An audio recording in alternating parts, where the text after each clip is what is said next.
Bismillahirrahmanirrahim. Assalamualaikum warahmatullahi wabarakatuh. Alhamdulillahi wa kafa, wassalatu wassalamu ala nabiyil mustafa Sayyidina Muhammadin wa ala alihi wa sahbihi dhawi sidqi wal wafa wa man sara ala najihi wa bittiba'i hadihi iktafa. Amma ba'd. Saudaraku kaum muslimin dan muslimat yang dirahmati oleh Allah, Alhamdulillah Rabbil Alamin, pada kesempatan yang mulia ini kita akan bersama-sama memahami hakikat kematian dalam Islam. Allah Subhanahu wa Ta'ala menyampaikan, kullu nafsin dha'iqatul maut, setiap jiwa pasti akan merasakan kematian. Kematian itu adalah perpindahan arwah manusia dari jasadnya menuju ke alam barzakh, ataupun alam yang menjadi pembatas antara dunia dan akhirat, adalah barzakh sampai hari kiamat. Masya Allah. Maka Rasulullah SAW menyampaikan bagaimana seseorang mengalami proses kematian. Ya, Allah Subhanahu wa Ta'ala bersumpah di awal surah An-Nazi'at, وَالنَّازِعَاتِ غَرْقًا وَالنَّاشِطَاتِ نَشْطًا. Demi para malaikat yang mencabut nyawa dengan kerasnya, dan demi para malaikat yang menerima roh orang-orang yang beriman dengan lemah lembutnya. Masya Allah.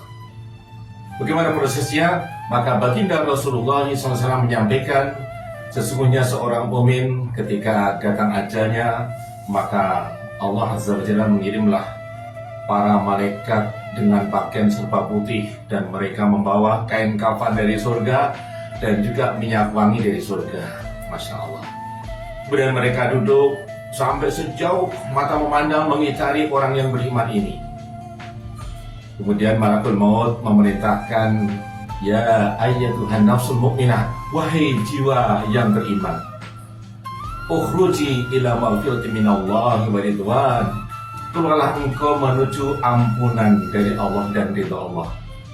Maka roh orang yang beriman ini keluar lewat ubun-ubunnya dan langsung diterima oleh malaikat dengan lemah lembutnya. Masya Allah, dengan penuh kasih sayang diterima sampai roh itu keluar dari jasadnya dengan lemah lembut. Masya Allah.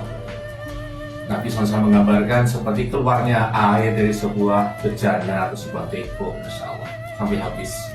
Kemudian malaikat ini menyerahkan kepada para malaikat yang sudah siap dengan kain kafan di surga, dan kemudian dikumpullah dengan kain kafan di surga dan diberi minyak wangi dari surga, sehingga mengeluarkan aroma yang sangat harum. Masya Allah, seperti aroma misik di dunia ini. Masya Allah. Kemudian mereka mengangkat ke langit yang pertama. Maka para malaikat pun mencium aroma yang begitu harum. Maka penjaga langit bertanya-tanya, ini arwahnya siapa? Maka malaikat mengatakan, ini fulan bin fulan. Ya, Masya Allah. Kemudian dibukalah pintu langit. Ya, kemudian naiklah ke langit yang kedua. Begitu pula mereka meminta dibukakan, dan para malaikat penjaga langit kedua pun mencium aroma yang begitu harum. Maka dibukalah pintu langit yang kedua, dan terus naik pintu langit yang ketiga, keempat, kelima, sampai langit ke-7. Kemudian Allah Azza wa Jalla menyampaikan, Shadaqa abdi, benar ini adalah hambaku yang sejati keimanannya, maka kembalikan rohnya ke dalam jasadnya. Masya Allah. Dibawa turun lagi dengan cepatnya dan dimasukkan ke dalam jasadnya yang sedang berbaring di dalam kuburnya. Maka kemudian datanglah dua malaikat yang bertanya dengan suara yang membentak, Man Rabbuka, siapakah Tuhanmu? Maka orang yang beriman ini mendapatkan keteguhan dalam berbicara. Rabbi Allah, Tuhan adalah Allah. Wa ma dinuka, apa agamamu? Maka dia bisa menjawab, dini al-Islam, agamaku adalah Islam. Kemudian malaikat bertanya lagi, wa man alladhi bu'itsa ilaika, siapa yang diutus kepadamu? Maka dia mengatakan, Muhammadur Rasulullah Sallallahu Alaihi Wasallam. Kemudian 3 pertanyaan ini diulangi lagi dengan serentak, Man rabbuka wa ma dinuka wa man alladhi bu'itsa ilaika. maka orang yang beriman mendapatkan keteguhan dalam menjawab, semuanya lancar, Masya Allah. Dan terakhir malaikat menanyakan, mimma dorita, dari mana kamu tahu? Maka orang yang beriman menjawab, qara'tu kitab Allah wa amantu bih, aku membaca kitab Allah dan aku beriman kepadanya. Masya Allah. Dalam hal ini baginda Rasulullah SAW kemudian membacakan ayat Allah dalam surah Ibrahim, yuthabbitullahu alladhina amanu bil qawli tsabiti fil hayati dunya wa fil akhirah. Allah akan meneguhkan orang-orang yang beriman dengan al-qaulu tsabit, dengan perkataan ucapan yang teguh, yaitu kalimat la ilaha illallah Muhammad Rasulullah. Allah teguhkan orang yang beriman dalam kehidupan dunia dan juga dalam kehidupan akhirat. Inilah awal akhirat. Dia diteguhkan oleh Allah dalam menjawab pertanyaan dua malaikat di alam kubur itu. Masya Allah. Kemudian para malaikat memerintahkan istirahatlah sampai hari kiamat.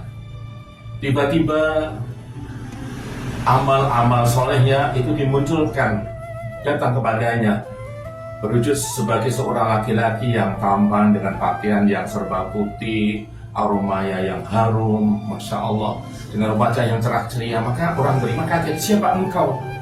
Seolah engkau akan membawakan berita gembira kepadaku. Maka dia mengatakan, iya betul, aku adalah amal-amalmu di dunia. Aku akan menemanimu sampai hari kiamat nanti. Kemudian setiap pagi dan petang, pintu surga yang akan dia tempati dibukakan untuknya, sehingga dia merasakan kesejukan surga, kedamaian surga, kenyamanan surga, kebahagiaan ahli surga setiap pagi dan petang. Masya Allah, inilah ahlul iman, orang-orang yang beriman. Ya. Maka orang yang beriman dalam kuburnya mengatakan, Rabbi aqimis sa'ah, ya Allah segerakan detik ini hari kiamat, kami sudah ingin cepat-cepat masuk surgamu ya Allah. Masya Allah.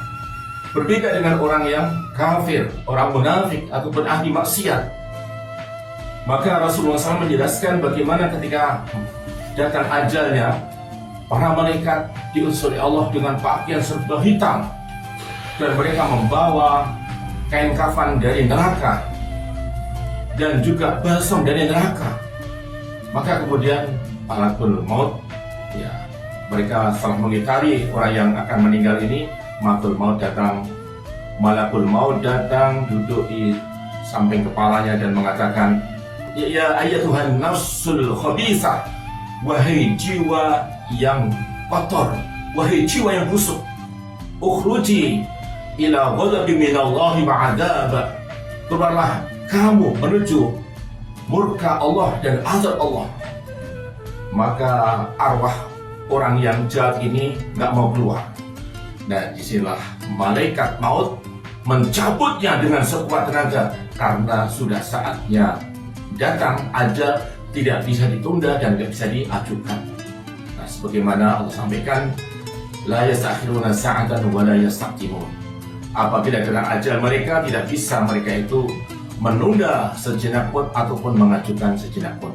Masya Allah. Kemudian tentu saja merasakan siksaan di awal kematian. Dalam sakratul maut, dicabut nyawanya oleh malaikat. Wanazi'ati khurqa, demi para malaikat yang mencabut nyawa dengan kerasnya, dengan kasarnya. Kemudian diserahkan kepada para malaikat yang sudah siap dengan kain kafan dari neraka dan balsam dari neraka. Maka terciumlah aroma yang busuk ketika kain kafan itu dibungkuskan ke dalam jasad, ke dalam roh orang itu, ya. Kemudian dioleskan ya balsam dari neraka yang begitu panas, maka terciumlah aroma yang sangat busuk sebagaimana busuknya bangkai di dunia ini. Wal'iyadzubillah. Maka para malaikat ketika mengangkat ke langit yang pertama, seluruh malaikat tidak mau membukakan pintu ini. Mereka bertanya, ini aromanya siapa begitu busuk? Kami nggak mau membukakan pintu langit ini. Maka Allah Azza wa Jalla memerintahkan, kadzaba 'abdi, inilah hambaku pendusta, kembalikan arwahnya ke dalam jasadnya. Maka malaikat itu langsung melemparkan rohnya itu, karena saking busuknya bau arwah itu langsung dilemparkan ke dalam jasadnya. Dan ini Rasulullah SAW membacakan ayat Allah yang begitu mengerikan, وَمَنْ يُشْرِكْ بِاللَّهِ فَكَأَنَّمَا خَرَّ مِنَ السَّمَاءِ فَتَخْطَفُهُ الطَّيْرُ أَوْ تَهْوِي بِهِ الرِّيحُ فِي مَكَانٍ سَحِيقٍ.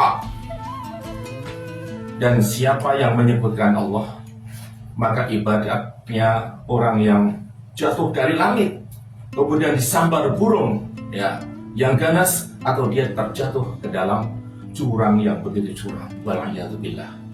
Pintu langit tidak akan dibukakan untuk arwah orang yang jahat seperti ini.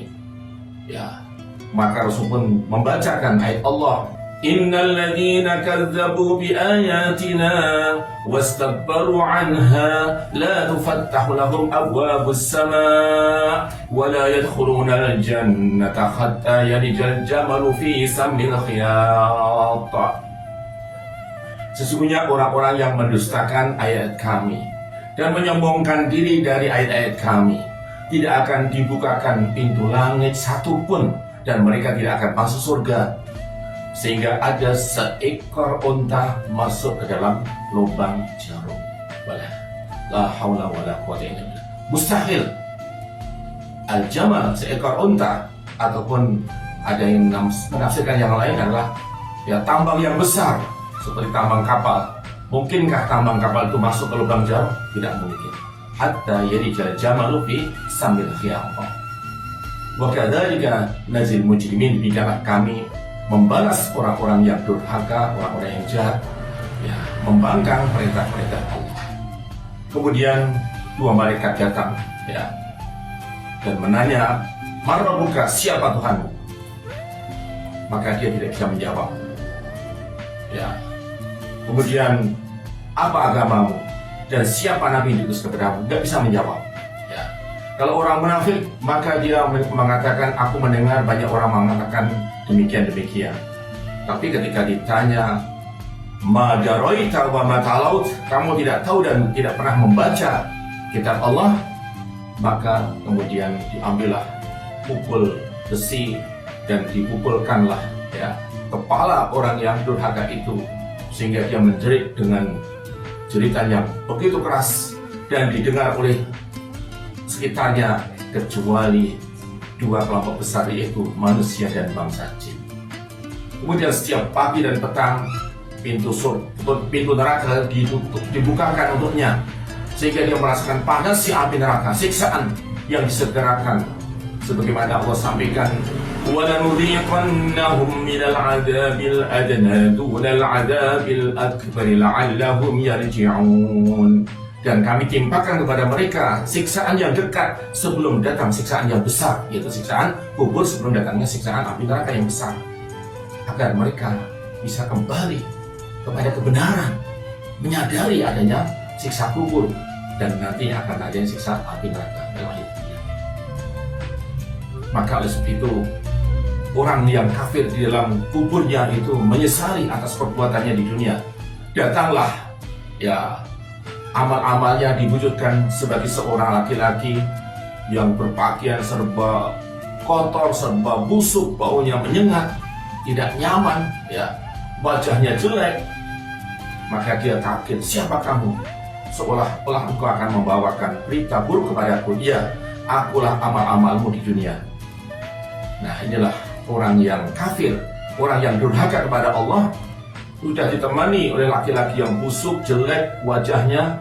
Kemudian setiap pagi dan petang dibukakan pintu neraka yang akan dia tempati. Maka orang-orang kafir di dalam kuburnya memohon kepada Allah, Rabbi la tuqimis sa'ah, wahai Tuhanku, jangan engkau jadikan peristiwa hari kiamat terjadi. Jangan sampai terjadi hari kiamat. Nggak ingin masuk ke dalam neraka itu. Wal'iyadzubillah. Inilah saudaraku beriman, ketika ada orang mengatakan meninggal karena tabrak kereta ataupun tabrakan di jalan, ataupun meninggal tidak wajar, kemudian nanti arwahnya gentayangan kemana gitu ya, maka hakikatnya itu bukanlah arwah orang yang meninggal itu, tetapi itu adalah jin-jin korin yang pernah menemani dia, ataupun memang jin sekitar itu yang memunculkan gangguan-gangguan kepada manusia. Maka bagaimana ketika kita menghadapi yang seperti itu? Bacakan aja ayat kursi, nyingkir, udah selesai, gitu ya. Itu termasuk juga misalnya ada orang yang kemasukan jin, tetapi dia mengaku arwah orang yang sudah meninggal. Kita baca aja ayat-ayat Allah, maka baca ayat kursi, ditiupkan ke mulutnya ataupun dibacakan di air kemudian diminumkan, nyingkir gangguannya itu. Maka jangan percaya adanya arwah gentayangan, karena arwah manusia, orang yang beriman mendapatkan nikmat kubur, arwah orang yang jahat mendapatkan siksa kubur, dan tidak mungkin arwah orang yang jahat itu jalan-jalan hanya untuk gentayangan. Wallahu a'lam.